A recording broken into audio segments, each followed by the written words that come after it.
I've owned the LUMIX S5 II for over a year and the S5IIX for just over 1 year now. And at the time the S5 II came out, I've been exclusively on LUMIX for over a year and using LUMIX for over 4 years now. I've made some more kind of review type videos throughout the year about the S5IIX, so for the 1 year mark of owning this camera, I decided to come up with 50 reasons why I think you should have this camera in your kit, especially if you mainly shoot video. And one of the reasons is the price for the features it has. Now, I will preface that most of these reasons apply to the S5 II as well, but it is missing some of these things, so just keep that in mind. We better get started ASAP or else someone's gonna troll me in the comments. So my name's Dustin, your video tour guide, and please keep your arms, but not your legs, inside your chairs at all times. Sit back, relax, and enjoy the video. These reasons are in no particular order besides how they came to my brain when I was writing the script for this video. So number one, it shoots 6K internally. Yeah, not just 4K, but 6K. Great for cropping in and retaining resolution if your final delivery is 4K or 1080p. But what even is true 4K? Well, number two, it can shoot in Cinema 4K or DCI 4K, not just 4K or Ultra HD. Ultra HD is considered 3840 by 2160, whereas DCI 4K is considered 4096 by 2160. So it's a slightly wider frame than Ultra HD. And if you really like wide, number three is it has anamorphic recording options. It is Academy 4:3, which means it's cropping in on the sensor, but it's still better than shooting 16:9 in my opinion, which leads us to number four. It can shoot in OpenGate 3:2. This is one of the 6K modes you can choose, and one, it's great for shooting in anamorphic as opposed to 16:9 or even Academy 4:3, but it's also great for shooting social videos. This is because you have extra height on the top and bottom of the footage that gets cropped on 16:9. But then when you crop for vertical, you can utilize those extra pixels. One of my favorites. Let's stick with anamorphic settings and move to number five, which is anamorphic desqueeze. Instead of having to use an external monitor for desqueezing your anamorphic footage while you're filming or just raw dogging it and not desqueezing at all, you can do it straight in camera and choose from 4 different squeeze options. And number six, you can even select the specific squeeze you can utilize the camera's IBIS while using anamorphic lenses. Normally you just have to turn this off on most cameras because if you don't, it's gonna look very amateur and bad, I'll be honest. While we're on IBIS or in-body image stabilization, which is number 7, it's incredible. I used to think IBIS didn't even do anything when I was using other camera brands until I used the LUMIX, and I was like, oh, so that's what it is. Basically, it just helps make your footage much more stable when you're handheld, and even your photos when you're using a longer focal length or a lower shutter speed. Number 8 is the electronic stabilization, which in the past, I didn't really think that it made that big of a difference on LUMIX cameras, but this new high E-stabilization setting is crazy. You can walk now up to 50 millimeters and get very stable, usable footage. And if you're at a lower focal length, I think sometimes you're encroaching on replacing a gimbal for those situations. But number 9, it pretty much does replace a tripod. The Boost image stabilization simulates a tripod. So if you don't have one or you need to simulate a tripod, you can. And it doesn't even crop in to make it more stable, unlike the E-stabilization.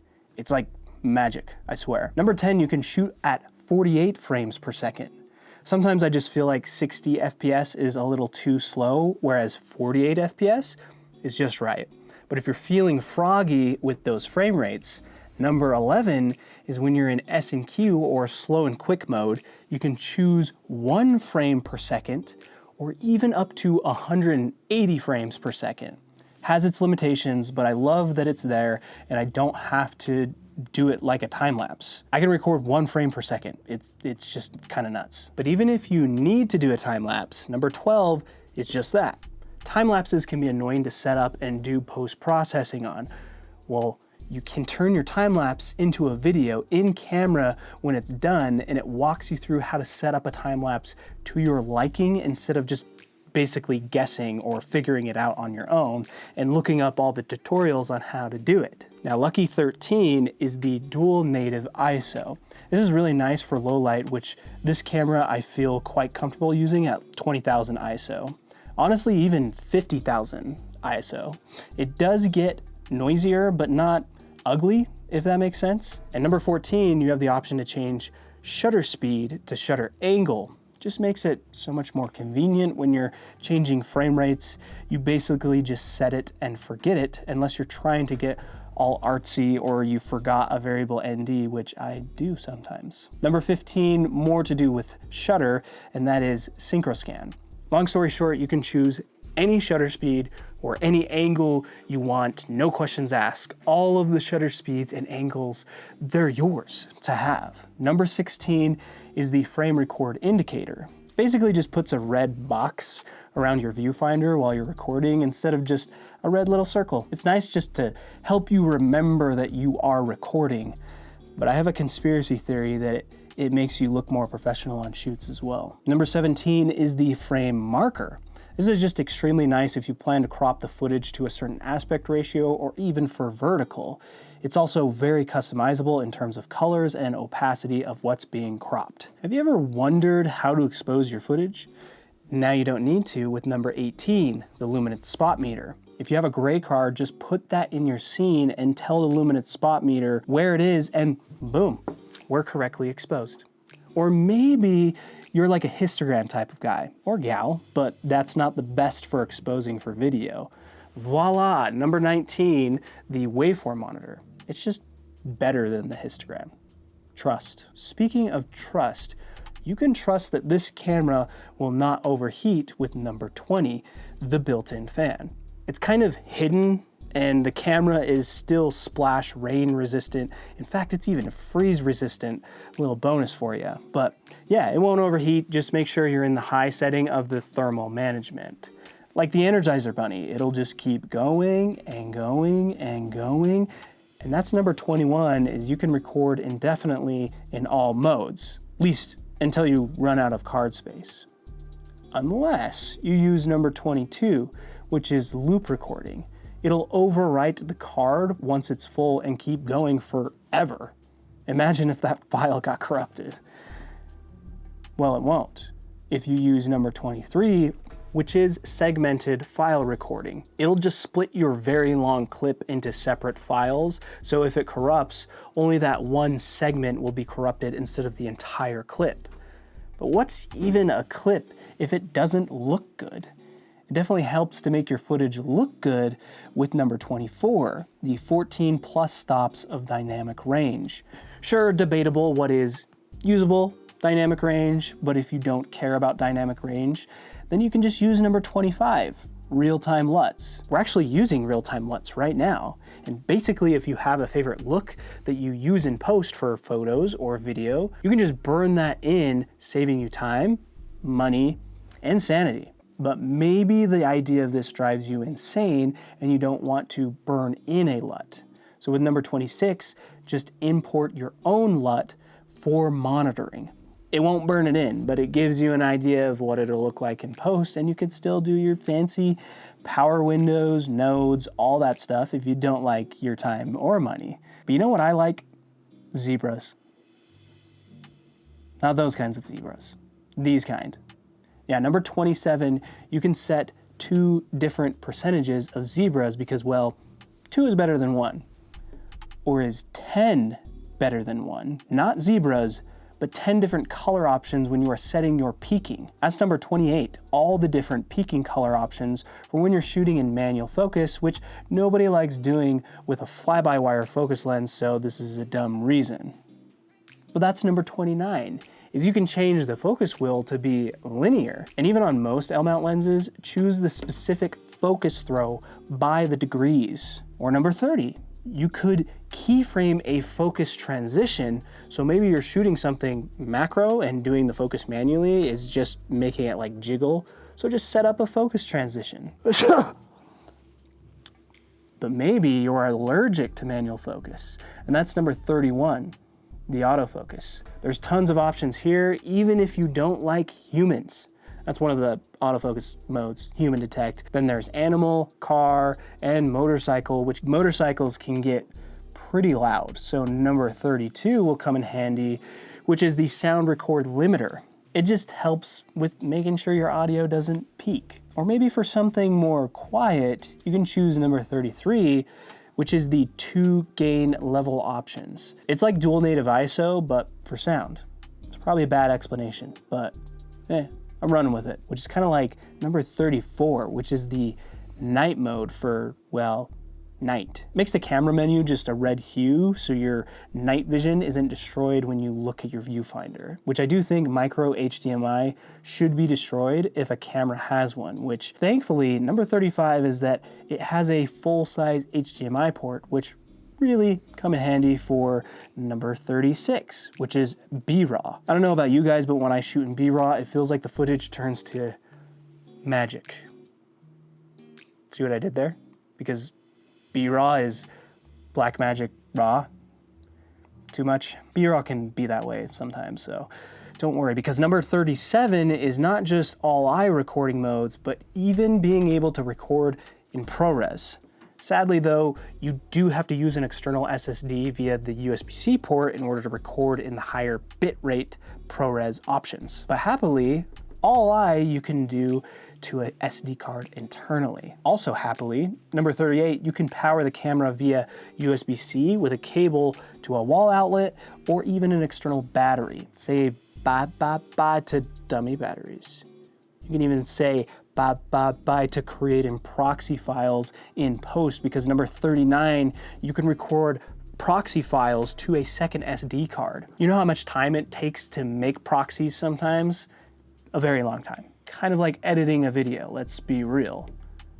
So do this instead with number 40, and that is camera to cloud integration with Frame.io. Yeah, you could raise your prices and hire an editor because you can record your clips or take your pictures, have them upload to Frame.io in real time so that editor can edit the photos or video in real time. So you don't have to edit anymore, saving you not just money, but time for sure. And even number 41 and 42 can save you time because it's extremely easy to customize the buttons. Just hold down what button you want to customize and boom, you can change it. That's number 41. And then if you're more of a menu kind of guy, then just set it to your own custom menu inside the menu. We're getting like Inception level of menus here, sorry. And it keeps going to limbo because number 43 is the VariCam video menu. Maybe you like rigging up the camera and using an external monitor, and this viewfinder becomes kind of useless. Well, now it doesn't. It just puts everything there right there for you. Kind of like number 44, which lets you save your camera settings to an SD card and import it to another one. So if you're using like a second camera setup or 3 or 10, and they're all rentals, or you borrowed it from your ex-girlfriend, it's extremely easy to transfer your settings. Gives you something to look forward to. Kind of like number 45, which is the PreBurst Shooting mode. Basically, when you half press the shutter, it will take photos up to 1.5 seconds after something happens. But what about while something is happening, like with light streak photos? You know how the viewfinder will go black when your shutter is open a long time? So you kind of have to guess what the photo is going to look like. Well, that's number 46, which is live composite mode. So you can see what is happening when you have your shutter open a long time. It's like a live stream of your light streak photos.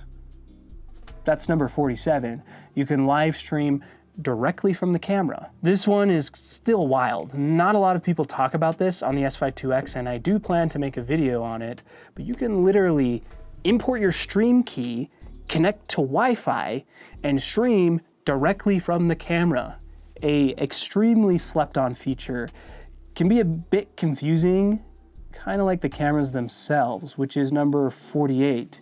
If you don't know what a setting is on this camera in the menu, you can press the display option and it'll tell you. This is good to know because one, there's still features I didn't put in this list, and so you may need guidance, but number two, which is actually number 49, is that if you're watching this video and it's a couple years old, there might be features added that weren't even there when I made this video. Yes, I'm talking about firmware updates. Just to name a few that are new from just a couple of weeks ago that are in this list is the new autofocus modes, camera to cloud, proxy recording, and PreBurst shooting for photos. Those are like big features that got added for free. But of course, greatness comes at a cost. I know, I wish that this camera was free, but unfortunately it's not. And so number 50 is the price. This camera only costs $2,000 retail for all of these incredible features, and if you wanted even just half of these features built into a camera that's from another brand, you would likely be paying double, if not triple, for that camera. Now, last thing before I go is that I do have to say that this camera, it's not perfect. The rolling shutter is bad. The HDMI lag is bad. The autofocus is really good, but it's also very different and has some weird nuances, and it has a crop when you shoot in slow motion at 4K. But I'm also not saying that everyone needs to be using a LUMIX camera, because there are still tools and cameras out there that will fit your unique niche or style. But those who are maybe still learning about cameras, or they are looking to buy their first hybrid mirrorless camera, I think that this one is one of the best values out there.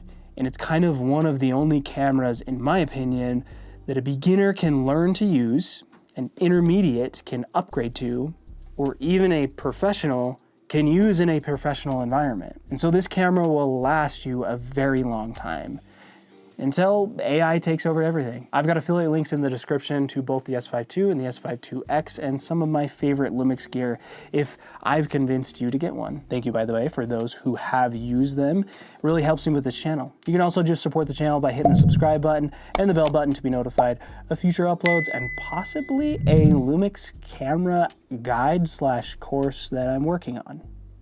Did I say that out loud? Till the next video though, happy filming.